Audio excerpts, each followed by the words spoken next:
Ladies and gentlemen, the following podcast is set for one episode. Your host from Columbus, Ohio, is Michael Kirk. Welcome to the Outlaw Mudcast.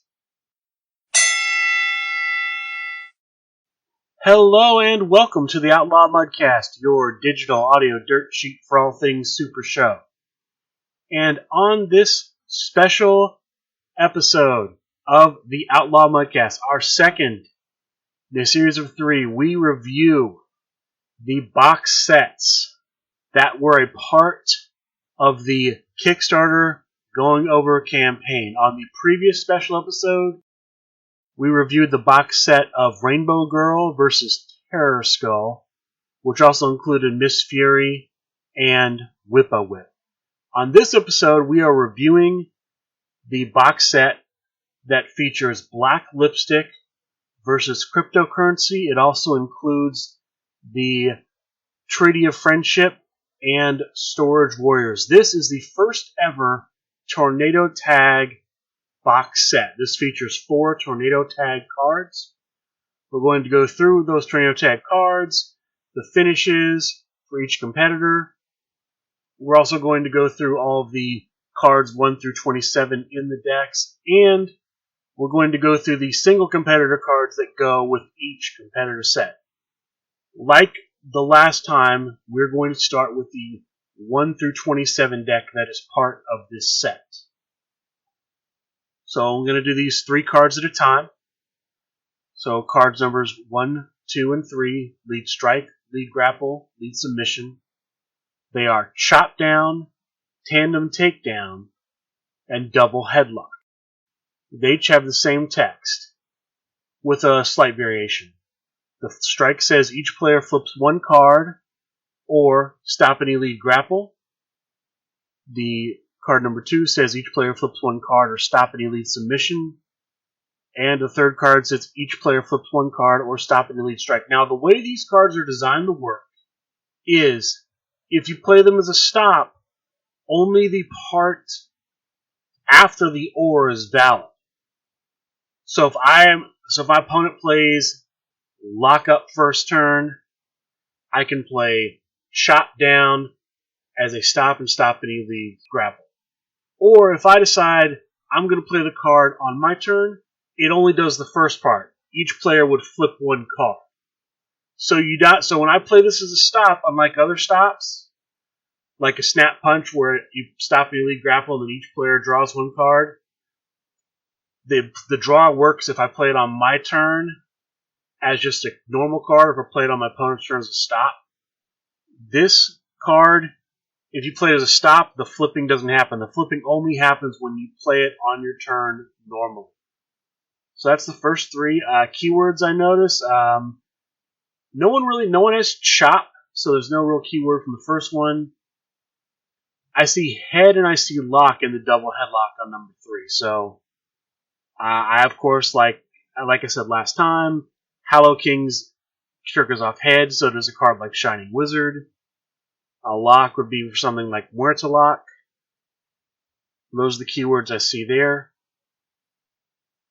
Cards 4, 5, and 6, the lead strike, the lead grapple, and the lead submission, are very similar to the previous set of cards.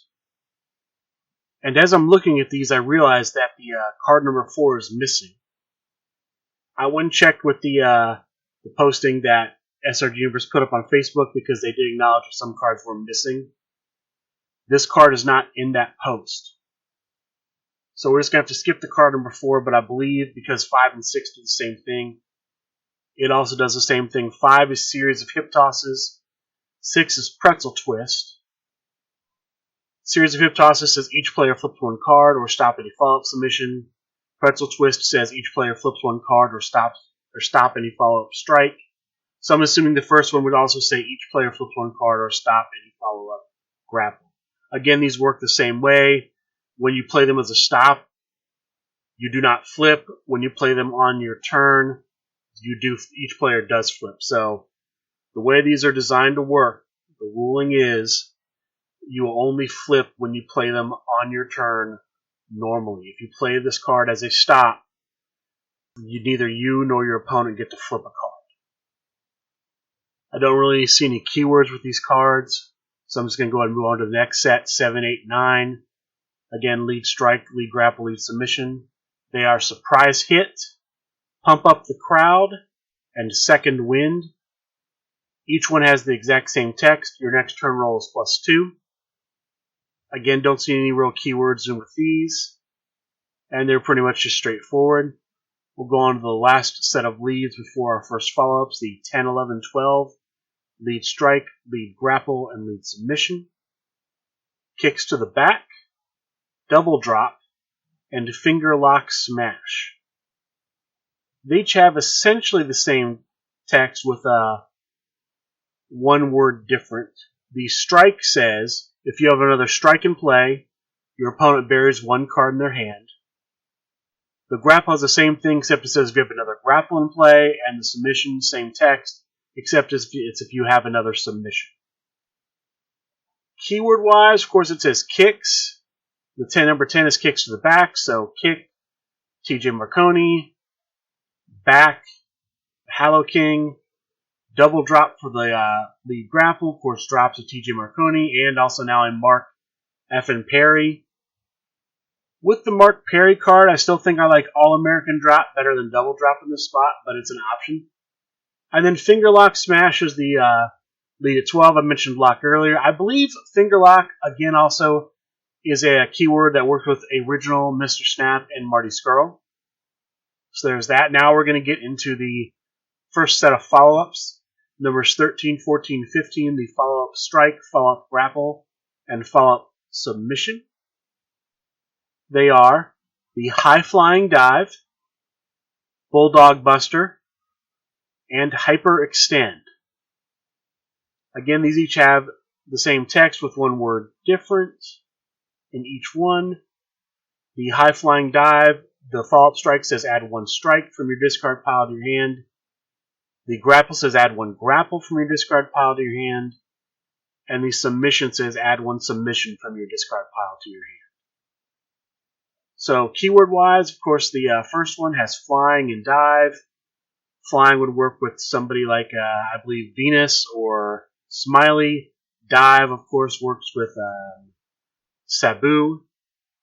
Bulldog Buster. Buster works with Alton Black.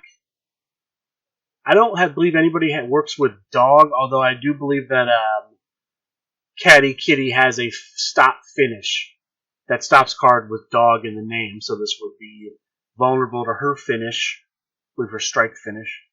And then Hyper Extend, of course, this has hype in the name, so it would work with the New World Order Tag Team, Tornado Tag Team card. Alright, we'll go to the next set of follow-ups, 16 through 18. The follow-up strike, follow-up grapple, and follow-up submission. They are double kick, lariat drop, work the leg. Again, these all have pretty much the same text, with, again, just the one word difference. The double kick says if you have another strike in play, your opponent buries one card in their hand. The grapple says if you have another grapple in play. And the submission says if you have another submission in play. So each one will bury a card in your opponent's hand. Keyword-wise, double kick has kick in the name. Again, I've mentioned Marconi. Lariat drop has drop. I've mentioned drop. And it also has lariat. So this is now an option you could play with somebody like Liger. And there really isn't anything in work the leg. So far, what I've seen in this deck are you got some flip stops. You have some berries, and you have a couple turn roll cards. Again, this is pretty simple, pretty straightforward, nice for a starter.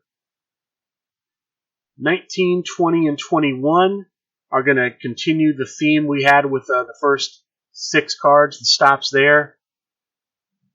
So these are, again, follow-up, strike, grapple, and submission, 19, 20, and 21. Blindside kick, catapult, and beat down in the corner. I'll start with the strike.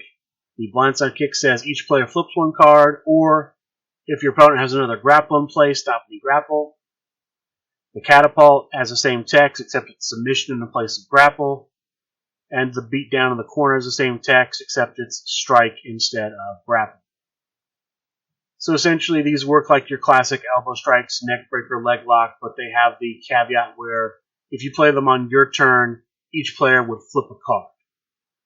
Keyword wise, of course, kick in the first one, and then I don't believe there's any beat or down. I want to say that Cactus Sack has a finish that works with corner. Yes, Cactus Sack's strike finish, the prickly pear, says that it cannot be stopped when you have 3 cards in play with corner in the name. So this is definitely a card you could add to your deck if you are a Cactus Sack player. It's a nice stop that's going to allow you to get 1 card in play to sort of help contribute to an unstoppable finish. So that's the 19 through 21 cards. Let's move on to the power cards. Normally the 22 through 24, the last set of follow-ups in the deck. Again, we're going to go in the order strike to submission. The strike is the double jump moonsault. The grapple is the heave into the corner. And the submission is the surfboard stomp. They each have the same text on them. Shuffle up to 4 cards from your discard pile into your deck. Draw 1 card. This, I think, is our first. I've mentioned many times before the moonsault has not been in the game. This is the first moonsault I've seen. Aren't any keywords off there, but it is the first moonsault. Heave into the corner. I just mentioned corner with Cactus Sack. Here's another corner card. That's actually, again, quite a nice effect. Shuffle and draw. And then Surfboard Stomp. I believe I mentioned in the last episode. The Krampus has a finish that triggers off, I believe that has an effect off of Stomp cards. There's another Stomp you can add to that deck. And now we'll get to the last set of cards in the deck. Numbers 25 through 27, these are leads. A lead strike, lead grapple, and lead submission. These are stop cards, and they're going to follow the theme of all the other stop cards in this deck. They each have pretty much the same text, except for the what type of card they stop is different. The last 3 cards, numbers 25 through 27, the lead strike is the double drop kick. The lead grapple is the double underhook backbuster. And the lead submission is the double leg lock. I'll give you the text off the double drop kick. It says each player flips 1 card or stop any grapple. The double underhook backbuster says stop any submission, and the double leg lock says stop any strike, but they all say each player flips 1 card. So again, you play these cards normally. Each player flips a card. You play it as a stop. They just stop. The flipping only happens when you play the card normally. Keyword, of course, the first one, double drop kick. Drop and kick both work for Marconi. The double underhook backbuster. Back, I've mentioned Hallow King. Buster is a keyword for Alton Black. And then nothing for the 27. So that is the 1 through 27 deck that comes in this starter set. Now we'll go ahead and go on to the competitor cards. We're going to start with Black Lipstick. This, of course, is the tag team of Ariel Lipstick and Sage the Wiccan Witch. I'm going to go through, I'm going to give you the skills, the gimmick, the 3 finishes that come with the card, and we'll talk about the competitor, the single competitor finishes that you could use. Because each one of these tag teams is made up of 2 competitors that have single card competitor sets, and they have their own finishes. So, again, Black Lipstick, it's Power 14, Technique 10, Agility 18, Strike 20, Submission 12, Grapple 16. When you roll Power, add 1 card from your discard pile to your hand, and your opponent buries 1 card in their hand. So the gimmick triggers off Power, which both of these competitors, as singles, that both of their gimmicks trigger off of rolling Power. It's got a Burial, which ties into the Arrow Lipstick card. And then the add 1 card from the discard pile of your hand is a new effect. I like this gimmick. It's very simple. Let's go through the finishes now. The Finish Strike, Double Trouble, Cauldron Bubble. It's +1 to agility, +3 to grapple. Add 1 card from your discard pile to your hand, or look at your opponent's hand, choose 1 card, and bury it. So it's got an effect that's either similar to your gimmick, or you can look at your opponent's hand and choose to get rid of a card. +1 to agility is going to bump your 18 to a 19, and +3 to grapple bump your 16 to a 19, so you have a 20, 2 19s, a 14, a 12, and a 10. I should mention this just says when you roll power, not when you roll power during your turn roll. So if you roll power for finish or breakout, that will also trigger your gimmick. I should have mentioned that earlier, but I didn't catch it earlier. Just something to keep in mind if you are playing Black Lipstick. Decent, solid finish so far. We'll go to the Finish Grapple, the Black Eyeliner. +3 to power, +2 to grapple. If you rolled power for your turn roll, this card is also a follow-up. It's card number 29, so it's going to bump your power from a 14 to a 17, and your grapple from a 16 to an 18, so 20, 2 18s, a 17, a 12, and a 10. And then the final finish card, the 14 Wonders, a play on the 7 Wonders, a Sage the Wiccan Witch finish. It says your submission and technique skills are +2 for each submission and each strike you have in play. This can be a very powerful card. First off, it's going to give you, just hitting it, it's going to give you +2 to your submission and technique. So bump your technique from a 10 to a 12 and your submission from a 12 to a 14 automatically. So it's just going to bring your low stats up, and then of course if you have another strike, if you have another submission, just going to keep pumping those skills up. So like I've done with a lot of these tornado tag cards, I like to compare them to the one generic tornado tag finish we have in the game, the double death drop. So the original Finish Grapple is +3 to power, +2 to grapple, and it's a follow-up if you rolled power for your turn, which you could definitely win. Your power is a 14. And like I said, it's basically going to bump your middle skills up. The double death drop would actually bump your 2 low skills up, so it'd be 14, 16, 18, 16, 18, 20, as opposed to this, which would be 2 18s at a 17. I don't know what I'd like better. They're both good options to play. I might lean with the original just because it does have that follow-up potential. It does give you the option, if you happen to roll power your first turn and win, have this in your hand, you have something to say a rolling forearm in your hand. You can go from having no cards in play to having a finish in play on one turn. I like that. That's always a strong way to go. So let me go through I think I'll start with the Sage finishes first, and then we'll go through the Arrow finishes. So, and I'm using the newest Sage finishes that I'm aware of. I'll start with the Finish Strike for Sage, the 7 Wonders. It's +2 to agility. Flip 4 cards, then add 3 cards from your discard pile to your hand. It's going to give you 2 20s and not much else. And it's going to let you add some cards to your to hand. I don't really know if I'm as big a fan of this, considering the gimmick lets you add cards to your hand anyway. I think I like the strike finish that comes with it. The Book of Spells is the Grapple. It's +3 to technique, +2 to grapple. So bump your technique from a 10 to a 13, and your grapple from a 16 to an 18. So actually pretty similar to the bumps that are on it now. And then it says when this is flipped, your opponent buries 1 card in their hand. I think I'd still go with the Black Eyeliner. Just that follow-up ability I like better. And then, of course, the submission, the finish submission number 30, the Witch's Brew, is +3 to technique, +2 to submission. So bump your technique to a 13 and your submission to a 14. So it helps sort of, you still have low rolls, but they're not as low.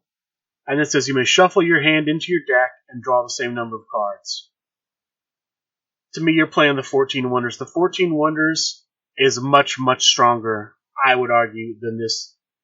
When you play the 14 Wonders, you're going to have a minimum +2 to submission, +2 to technique, and potentially much higher. The Witch's Brew, you're only getting +3 to technique and +2 to submission, period. I know there's an additional effect with the Witch's Brew to shuffle your hand back, but I think for the potential of just rolling astronomical stats off the 14 Wonders, I would stay with the 14 Wonders.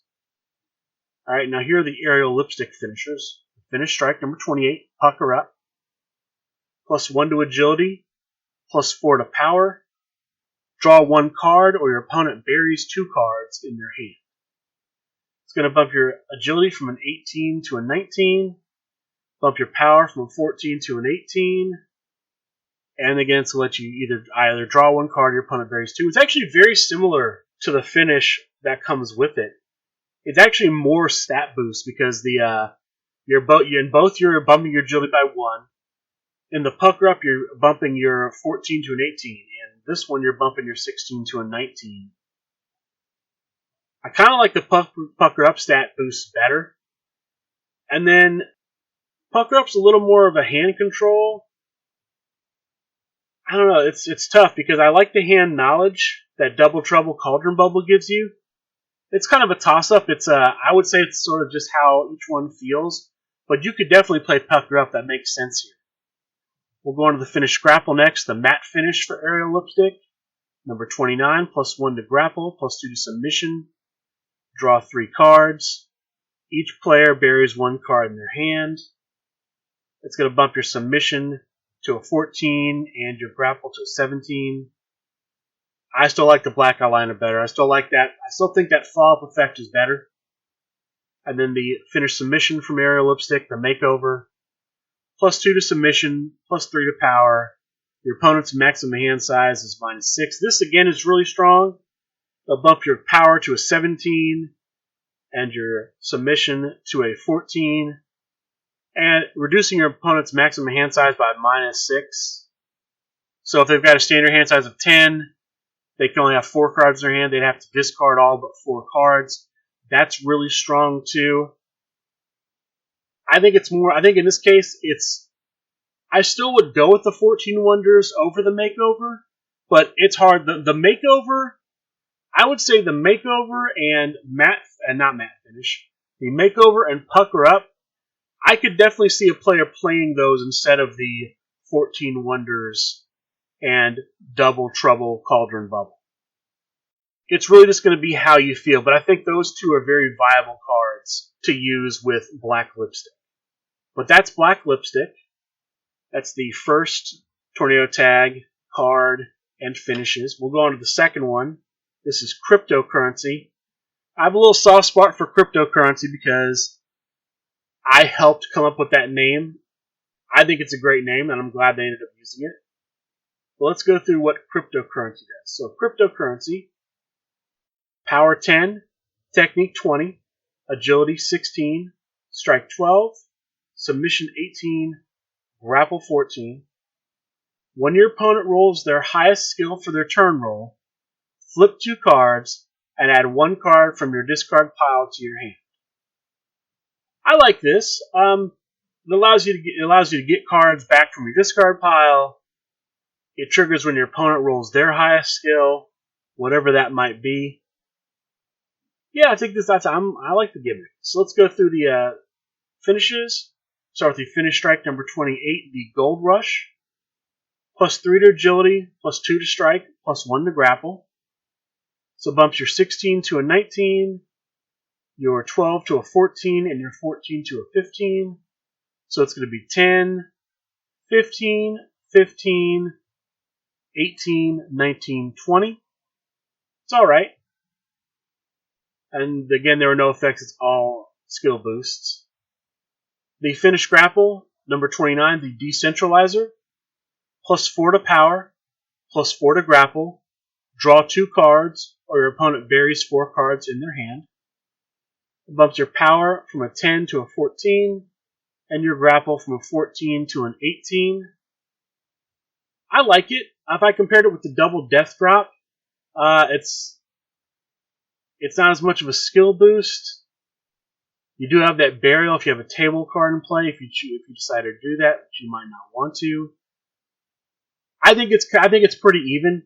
The effect of drawing or making your opponent bury 2, that is your opponent's choice. You don't get the hand knowledge like you did with the strike finish from Black Lipstick. I'd say those are pretty even. And now let's go move on to the finish submission. The number 30, the 49er Arm Overriders. +5 to power, +1 to submission. If your opponent rolled their highest skill for their turn roll, double these bonuses. That's very interesting.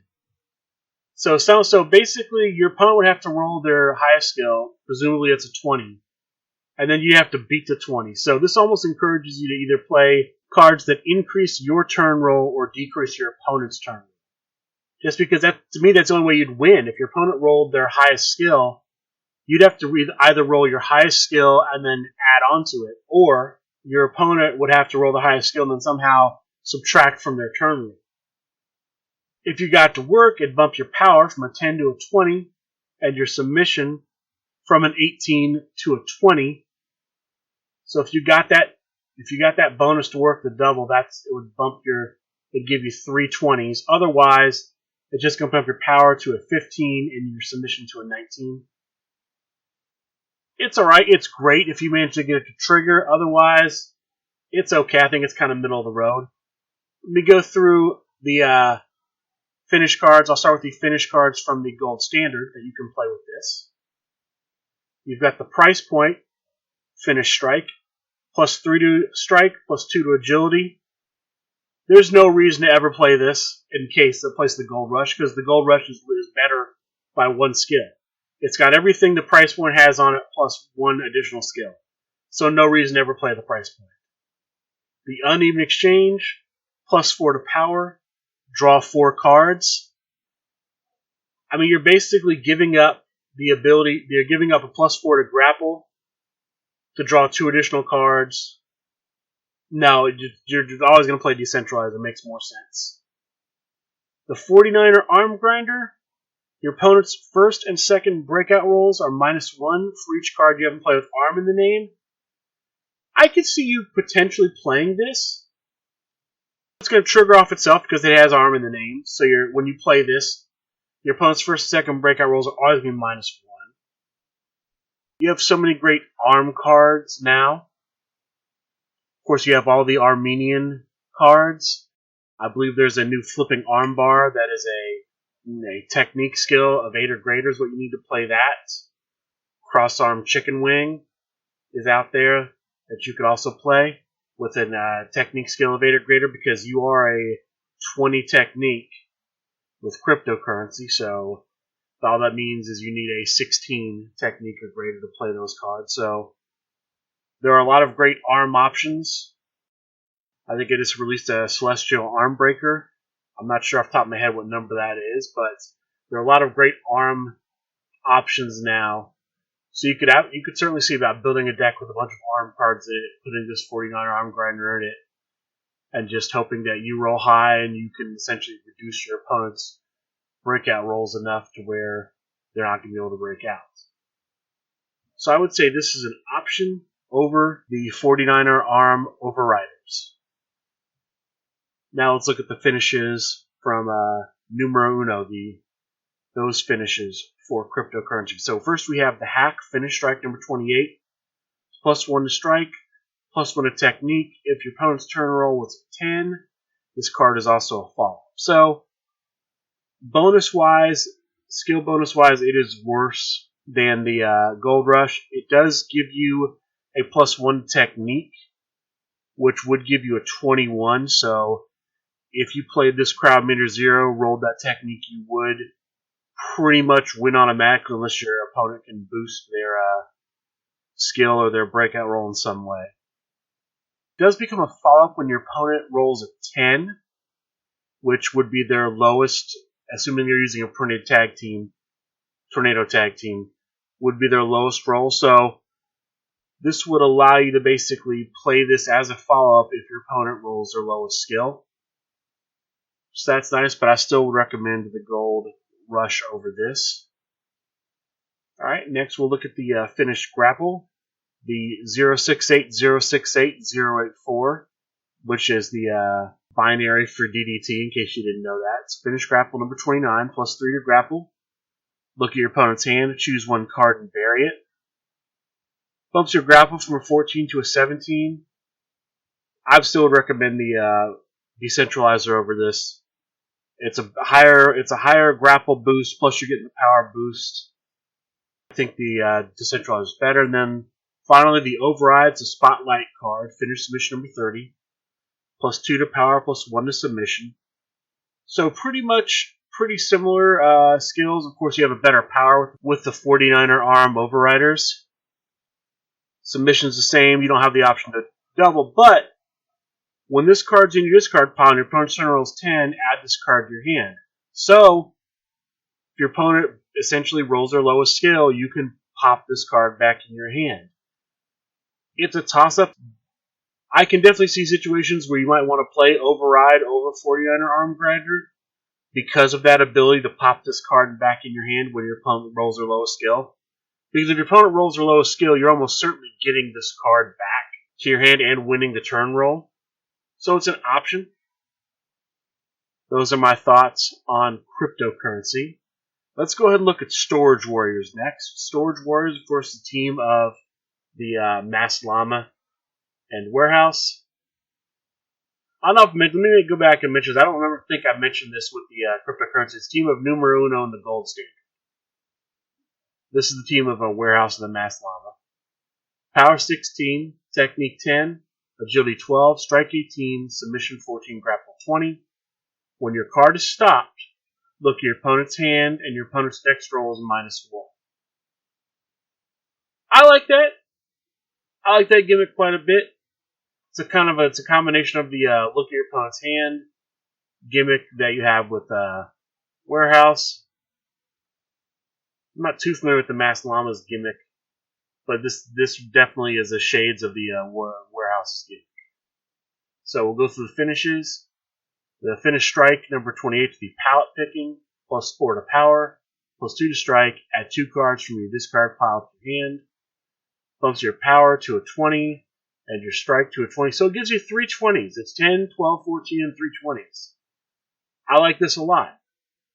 I think it's a good finish. Alright, next one, Out Package Pile Drop. I thought this was originally the Out Package Pile Driver, but they've changed it to the Out Package Pile Drop. It's plus 10 to Technique and draw 2 cards. It's going to bump your Technique from a 10 to a 20, so it gives you 2 20s, and you draw 2.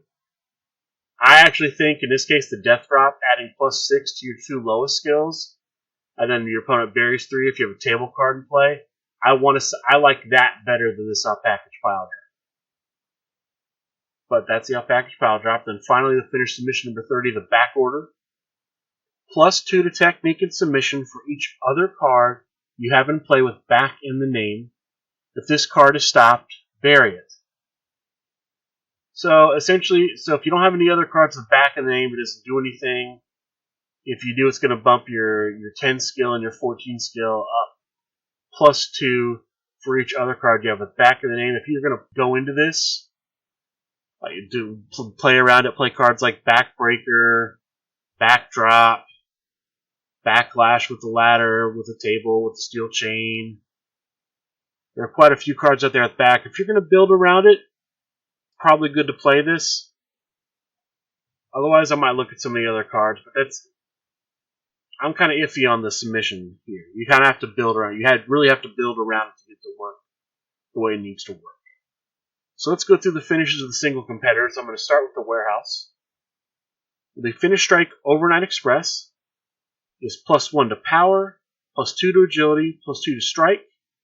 If you rolled agility for your turn roll, this card is also a follow-up. So it's going to bump your 16 to a 17, your 12 to a 14, and your 18 to a 20. So it would give you 20, 20, 17, 14, 14, 10. Skills are alright.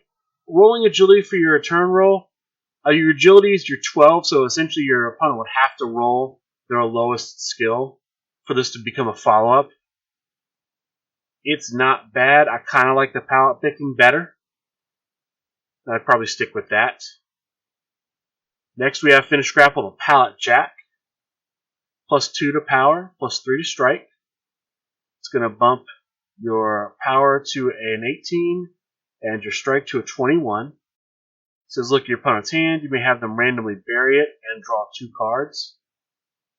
I like this quite a bit. It's not going to give you the 2 20s like the other one does, but it will give you a 21.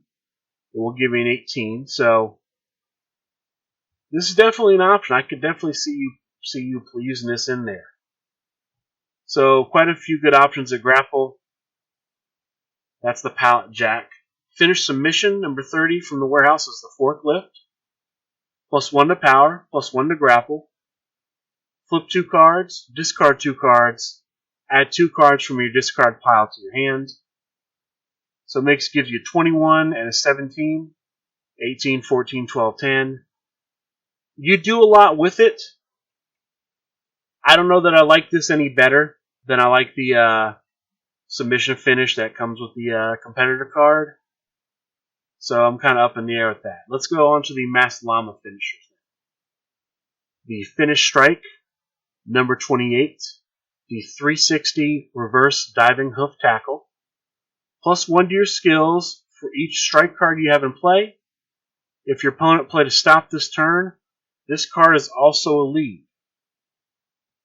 I'm not sure if the second half of this card becoming a lead if your opponent played a stop, is going to come into play, because I'm not really seeing from the gimmick a mechanic to get this card into your hand or to play an additional card.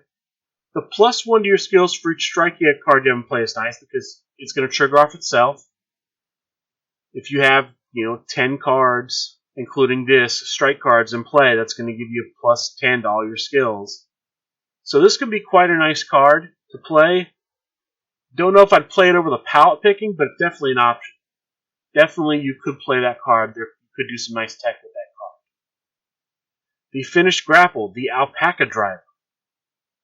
+1 to your skills for each other grapple you have in play. Draw 2 cards. Similar to the first card, but it doesn't count itself like the first one does, and it gets to draw 2. I still think I like the double death drop better. But that's the Alpaca Driver. And finally, the Finish Submission, the Goat Monkey Grip. +1 to your skills for each other submission card you have in play. Shuffle 2 cards from your discard pile into your deck. Still don't know if I like this better than the back order. I would like this if you were playing a submission match.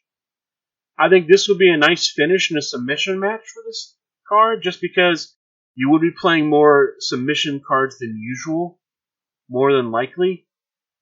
But I still think of all the submission cards I've looked at, the back order is the one I would go with, even though I kind of think it's the weakest of all the finishes with this card, the Storage Warriors.